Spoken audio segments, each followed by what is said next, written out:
안녕하십니까? 꿈마을 사랑방에 오심을 환영합니다. 꿈마을 사랑방은 인생 이막을 준비하는 시니어들의 일과 놀이 연구소입니다. 오늘은 제 책 시니어 일과 놀이에 빠지다 라는 책 중에서 읽어 드리도록 하겠습니다. 새벽 2시 30분 남편 왈 2015년 7월 6일 월요일입니다. 아침 7시 30분 사무실에 도착, 8시 20분에 국장 회의, 9시는 팀장 국장 교육입니다. 10시는 전 사원 건강 교육입니다. 11시 30분부터 전 직원 점심시간입니다. 나는 밥을 대충 뜨고 불이 나게 부평 3동 주민자치센터로 달려갔습니다. 오후 1시 30분부터 웃음 봉사를 하는 날입니다. 며칠 전 KBS 생로병사의 비밀에 내가 출연한 뒤 처음 하는 웃음 치료입니다. 부평 3동 주민들이 난리가 났습니다. 졸린 시간에 방송 보느라고 힘들었다고 한마디씩 합니다. 방송 나온 강사님을 주위에 많이 자랑했다고 말씀들 하십니다. 나는 고맙습니다, 감사합니다를 연발했습니다. 여러분, 방송 스타가 강의를 합니다 하고 너스레를 떠니 주민들이 배꼽을 쥡니다. 강의가 끝나자마자 나는 다시 사무실에 돌아와 오후 4시부터 라인댄스 중국반에 참여했습니다. 라인댄스 끝나기 무섭게 오후 6시에 웃음치료반이 시작됩니다. 오늘은 종일 교육이 있는 날입니다. 3, 4분기 웃음치료 교육 첫날, 방송 나간 후 첫 수업입니다. 사람이 엄청나게 몰려왔습니다. 정원이 넘쳤는데도 접수를 안 하고 그냥 방문합니다. 그것도 혼자가 아니라 3355 짝지어서 옵니다. 교육장은 발 디딜 곳이 없을 정도로 빼곡했습니다. 아마도 문화 혜택을 거의 받지 못하던 1970년대 추석날 극장에 간 것 같은 느낌이었습니다. 나는 종일 교육으로 지칠 수도 있지만 피곤하지 않았습니다. 우렁찬 목소리로 인사를 했습니다. 안녕하십니까? 제 장점은 겁없이 도전하는 적극성이 저의 장점입니다.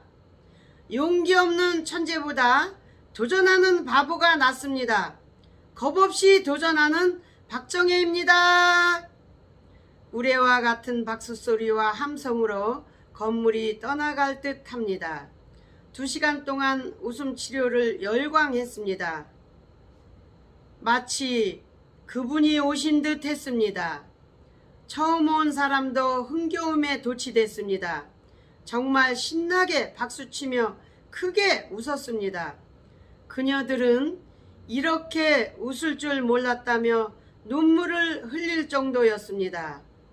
더 인기를 끈 것은 잠깐 동안 진행된 스토리텔링입니다. 나는 꿈 넘어 꿈 이야기를 주제로 파워포인트를 띄웠습니다. 돈을 많이 벌어 직원용 쉼터를 지은 이야기입니다. 10년 이상 매일 70명 이상 계속 점심 접대한 이야기도 설명했습니다. 그리고 웃음치료 기간 중 쉼터에서의 워크숍을 약속했습니다. 또 한 번의 함성과 우레와 같은 박수가 터져 나왔습니다. 몇십 년 만에 실컷 웃었다는 회원들에게 12주간 함께할 강사들도 인사를 소개했습니다. 웃음치료를 마친 뒤 강사진 회식을 했습니다. 지난달 웃음봉사에 대한 수고료도 드렸습니다.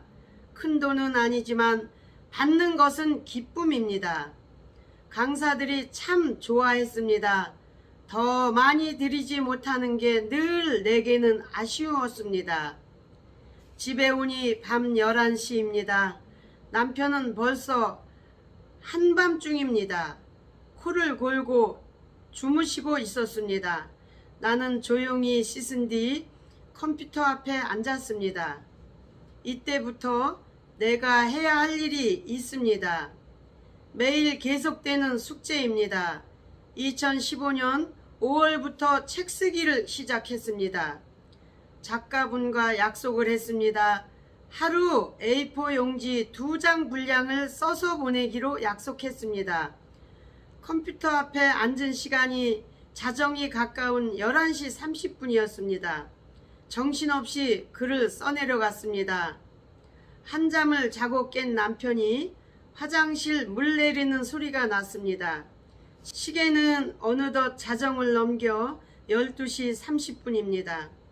나는 반사적으로 잘 준비를 하는 신용을 했습니다. 남편이 말합니다. 아직 뭐하고 있어? 묻는 소리가 목소리가 안 좋았습니다. 다 했어요. 잘 거예요. 라고 나는 대답했습니다. 나는 화장실에 가 조금 머물렀다가 남편이 다시 잠자리에 들기를 기다렸습니다. 화장실에서 살그머니 나오니 남편은 다시 잠자러 들어갔습니다. 나는 다시 글쓰기를 했습니다. 빨리 써야 한다는 강박감에 내용이 춤을 춥니다. 자꾸 내용이 꼬입니다. 한참 동안 쓴 것을 지우고 다시 쓰기 시작했습니다. 아직도 컴퓨터가 익숙하지 않은 탓입니다. 그런데 갑자기 온 세상이 캄캄해졌습니다. 나도 모르게 깜짝이야 라고 비명을 질렀습니다. 어둠 속에서의 불호령 떨어지는 소리. 잘한 말이야, 잘한 말이야. 지금 몇 시야? 컴퓨터 집어던지기 전에.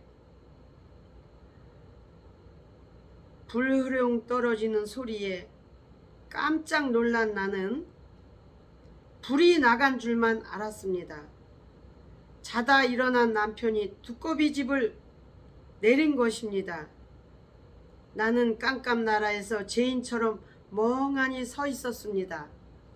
암흑세계에서의 빛은 핸드폰 뿐입니다. 더듬더듬 핸드폰을 찾아 살짝 열었습니다. 시간을 자정을 넘어 새벽으로 치닫는 2시 30분이었습니다. 시간 가는 줄 모르고 글을 쓴 것입니다. 피로에 지친 나는 졸다가 그만 쿵 하고 옆으로 넘어져 버렸습니다. 그 소리에 깬 남편이 두꺼비집 전원을 내린 것입니다. 전원을 끄고 큰 소리를 친 것입니다. 이제 그냥 자는 수밖에 없었습니다. 남편 나중에 왈. 종일 낮에 뛰어다녔으면 저녁에는 잠을 자야지. 지금 한창 나이인 줄 알고 있어? 건강 생각해서 남편이 말합니다. 남편 말이 100번 맞습니다. 걱정해주는 남편이 고맙습니다. 나는 아직도 남편이 세상에서 제일 무섭습니다. 아직도 어렵고 두렵습니다. 여전히 알 수 없는 남편의 마음 수수께끼입니다. 남편의 마음을 알 때도 있고 모를 때도 있습니다. 그래서 항상 아리송합니다. 오늘은 남편 입장을 이해합니다. 저녁마다 컴퓨터 앞에 앉아있는 아내가 얼마나 미울까. 혼자 텔레비전 보다가 잠자리에 어슬렁어슬렁 들어가는 남편이 정말 안 됐습니다. 누가 물어봅니다. 능력 있는 돈 잘 버는 아내와 살아 얼마나 좋으냐고. 남편은 조용히 대답합니다.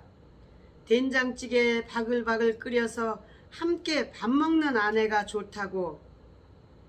나도 신혼 때는 그랬습니다. 여보 미안해요. 조금 더 노력할게요.